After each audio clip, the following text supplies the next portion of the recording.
Hello, my name's Liane Hambly. I'm just going to take you through career choice theory, but just the traditional theory. And you can see that the title of this presentation is How Did I End Up Here?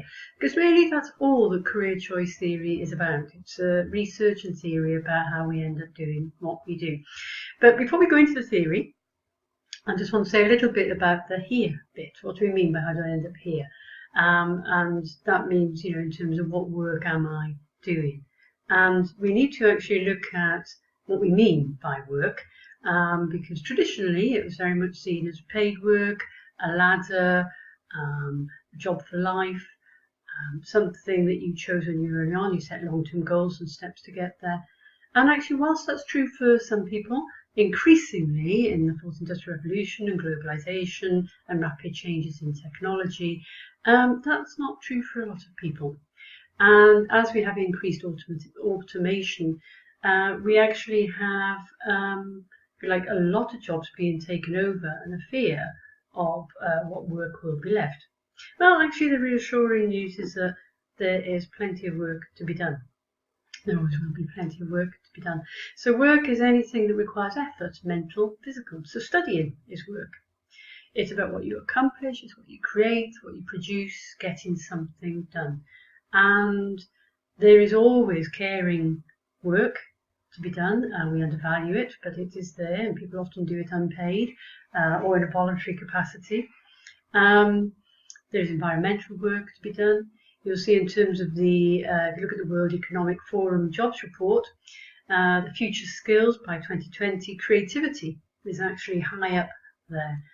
So whilst artificial intelligence can actually be creative in terms of using algorithms to create music or film, it lacks that highly innovative, unexpected creativity which humans are capable of. And indeed, I wouldn't mind a robot actually doing some basic caring responsibilities for me, but in terms of the emotional work, then actually I'd rather a human being. So there's plenty of work to be done. We have to shift the value we place on certain things, certain aspects of work. Large data, a lot of professions to do with managing analysis of data can be done by artificial intelligence. So it's not just the low-skilled work that's going to be replaced. So we have to look at what we mean by work. We have to think, is it always about paid work? Career, as professionals, we know that career entails how that definition of work, how you spend your time, what you're involved in, what you're putting your effort into. Study, training, paid work, voluntary work, caring. So let's take that definition of career and work and return to that question, how did I end up here? How did I end up doing the work that I'm doing? Well, career theory, really just explains what we do. So did you fall into it? Did you just do what you were told? Did you follow the advice of other people? Look, picture down the bottom, you can see, did you set a long-term goal and then take loads of steps to get there? You knew exactly where you're headed. If so, lucky you. Was it a matter of square pegs, square holes, that matching process, finding the right fit? So how did you end up doing what you did? Career choice theory, traditionally, I've got the earlier theories here. We're going to go through them one by one. 1950s, differentialism, moving on to developmentalism in the 60s, structuralism in the 70s, and then the birth of modern theory, social learning theory in the 1990s. And of course they don't end, because differentialism is still a very dominant theory, but it's just how theories unfolded. And in particular you can see it probably in the light of the context. So 1950s, very stable economy, people very much having a job for life, doing what their parents did. Developmentalism, growth of education, realising that people can change. 70s, hard reality, and the growth of sociology. And then 1990s, that's the sort of the birth of modern theory, which is understanding that everything is an interplay between factors. So that's the rough summary of the sort of, you've got to think of these theories in terms of their historical development. Let's look at them in a little bit more detail. So, 1950s, differentialism. This idea that you can match people to opportunities. Okay, it's based on differentialist psychology, which means you can measure people's interests and characteristics, and then you can classify jobs according to their typology and then you can match them by weighting criteria. And that's called trait factor, environment fit, technical, rationality, rational matching, square pegs, square holes. So that's the theory. It looks like this in practice. Very much you would start by listing these sort of factors, your interests, your desired environment, your values, your skills, and then you would look at a range of opportunities and you weigh them up and you do the pros and the cons. All looks great, and indeed computer-aided guidance programs are based, well, a lot of them are based on that, especially the work of Holland, who had this typology. I was saying actually, yeah, you know, people fit into these types. So, for example, if you're a social type, you're helping, you're like teaching, serving, you're gregarious, you're friendly, cooperative, tactful. And of course, sort of psychometric tests and computers are sort of, they don't just put you into one of those types, they will look at the blend. And then they will match you to the jobs that actually suit that type. And again, the blend, which means that it's not so straightforward. And you will then research the occupations in that area. So all well and good, and I'm sure you're familiar with this type of practice. There is a value in it. A lot of people use it for food for thought. You do a computer-aided guided matching program, and it comes up with jobs, and some of them will seem ridiculous, some of them will seem interesting, and it provokes thinking. Well, why don't I like that? What am I interested in? On its own, it's not enough, but with a practitioner asking you those kind of questions and exploring your reactions, actually it can be very valuable. If people just expect it to come up with the perfect job straight away, it's highly unlikely. We'll look into why. The other reason why people like it and practitioners like it, it gives a step-by-step approach to working with their clients. You start off by exploring interests and values and conditions, and then you move on and look at opportunities. So it feels very structured. Policymakers like it. It appears measurable, it looks logical, it looks like it's going to come up with a result that then can be tested. Did those people end up doing that career? And if so, that shows the value of what model was used, what practice took place. Speak to practitioners and they'll say, well, some clients find it very reassuring to map out all of their interests, to get out their thoughts and map it out to see, get a blueprint almost of what they're looking for. And indeed, it is actually needed for CVs and applications, because you are going to be asked about how your skills and interests match the job that you're going for. So there's a great deal of value in it. But on its own, it's actually very limited. Why? First of all, you're not that simple. The way you answer those questions will depend on how you're feeling that day, on your experiences to date, on your subjective perceptions of actually what's out there and what you're good at, the labels you give yourself. Jobs actually aren't that simple either. The proliferation of job titles, one job can have several titles. It can be different according to the company you work in, the field you work in. It might have the same title, but actually be very, very different. And in today's rapidly changing world, they don't stay the same very long. The tasks you do might shift. It doesn't take into account context, external constraints. It tries to, but actually it's impossible. There are too many variables: transport, where you live, and again, they sort of change the economics, what training places is available, what's funding provided for certain opportunities, for certain training. It's actually too individualistic. When it's all about what I want, what I'm interested in. And actually, whilst that's part of our decision making, we make a lot of compromises to fit in with our family, our community, where our friends are. And indeed, a lot of cultures, and that doesn't just mean sort of in other countries, traveller communities, tight-knit working class communities, middle class communities. It's actually about the values of the context in which you're operating as well. And so we're not quite so individualistic. A lot of decision making is much more collectivist.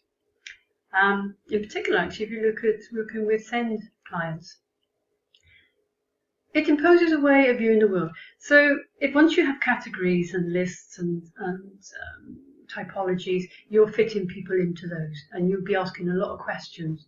And that client might be sitting there thinking, this is important to me. What matters to me is it fits in with my childcare. So it can take us a long time to unearth what actually is important to our clients. And it ignores the subjective self. I'll say a little bit more about that, because the brain, actually we don't make decisions in a rational way. Most of our decision making takes place in the automatic part of our brain, and then we use the rational part of the brain to check it out. And if we're sort of kidding ourselves if we think actually we can do that. And indeed, that rational part of the brain can't cope with an awful lot of information. It can only process 7 pieces of information at the same time. And so it's good for boundary decisions, but not good for complex human decisions. Which is why, if you use it, you might find yourself going round and round in circles. Finally, much of life can't be predicted or controlled. Life has random events. Who you meet, what's available at the time, what experiences you have, what you come across, being in the right place at the right time, etc., etc. The economy, can't predict that. Even so, economists will tell you they struggle to predict it and what's going to happen. We don't even know what jobs are going to be available in 5 years' time. So we can't control life to that extent. So there's food for thought. It has its value on its own. It's not enough. And the later theories that came along, a lot of these points I've just made here actually are based on the criticisms from some of the theories we're going to consider next. So, 1960s indeed said, picked up on that people are too complex. It's only you can't do a snapshot in time and just match them to opportunities. They grow, they develop. And in particular when they're younger, their self-concept, it's going to shift considerably. So saying to them, what do you want to do when you grow up? Their ideas are going to change. Who they are, their sense of themselves might change. And so there's this idea of growth, and allied to this, we get the development of careers education, because you can actually help people develop their sense of self, their self-awareness, and develop their opportunity awareness over life. So let's have a look at this theory. Super's one of the main sort of authors. People change over time, and he came up with this idea of moving from fantasy to greater vocational maturity and realism. Now, that astronaut actually represents what I wanted to do when I was younger. Probably about the age of 8, 9, I wanted to be an astronaut. I also wanted to be a missionary, perhaps a bit later, about the age of 11, 12. And they weren't really realistic, because the astronaut, I really wasn't very good at physics or interested in it or science. And the missionary bit, actually, by the time I was older, my spiritual religious beliefs had changed, and so that wasn't going to work either. So you could say they were fantasy jobs. And one of the problems with this theory is it dismisses that and places such an emphasis on realism, it loses some of the truth that might be there in these ideas. For example, actually, these are metaphorical in a sense. They're what my younger brain could grab to actually express something that actually was true. So an astronaut, for me, if you'd asked me to describe a day in the life of an astronaut, I would have described space and the planets. It was my love of nature, my awe of nature that lay behind that. And actually that's still there. If you did ask me to describe a day in the life of a missionary and what I thought it was, you'd find out I wanted to make a difference. And indeed, in my 50s, that's still there. So the jobs might have been unrealistic, but actually there was something in there that was worth exploring. So fantasy, just think of jobs as metaphors, and still, we don't dismiss them. We actually find out what they mean to the person. Let's look at this even further. Some of the early theories tried to map how people did change, and they came up with some quite linear frameworks, and you can see there that the research that this was based on really was based on professional white middle-class males. So it might have fitted them in the 60s. It might fit some people now, but you can see that life is more complex, and people are going to progress through different stages according to their own individual development. But also, it's much more cyclical. I don't know about you, but I find myself, every time I think I'm in a place of maintenance, I end up there's a change, and I end up back in exploration again. And with not having a pension or a limited one, then a lot of us are going to carry on working. So they do if you're going to look at sort of the value of this theory, it does recognise we grow, it promotes careers education, career-related learning. It's quite difficult to come up with exactly, a model that reflects everybody. People go through it at different paces and they change in different ways. The boundaryless career, that just means, actually, life's about continual change. We actually find ourselves sort of back in that exploration stage quite often. It's also a bit psychology based. It's all about self-concept. Very much like the theory before, it's about what do I want, what are my interests. And we're going to see that the next theory picks up that, that's all very well and good for those people that have choice, but a lot of people may not. Opportunity structuralism, often just called structuralism. Key author Roberts. And he said, actually, a lot of individuals, their choices are constrained by a wide range of factors, and that's where sort of sociology looks at race and gender and, class, etc. And, there you have the picture of the glass ceiling. So, you might be developing, but then you'll hit barriers. And if you look at that theory today, so Roberts has written extensively right into the 2000s, we still have that issue. We have unpaid internships. Who can afford to do those? Drama schools, who can go there? The constraints of geography and transport. What courses are funded, what aren't? Tuition fees. They're all structural factors that actually impact on people's choice. So structuralism, 1970s, but obviously still relevant today. So that's its value. One of the problems, though, is that it's a bit too deterministic. Yes, there are structures in the way, but some people do break through, so it doesn't pay enough attention to those psychological factors that explain why that happens.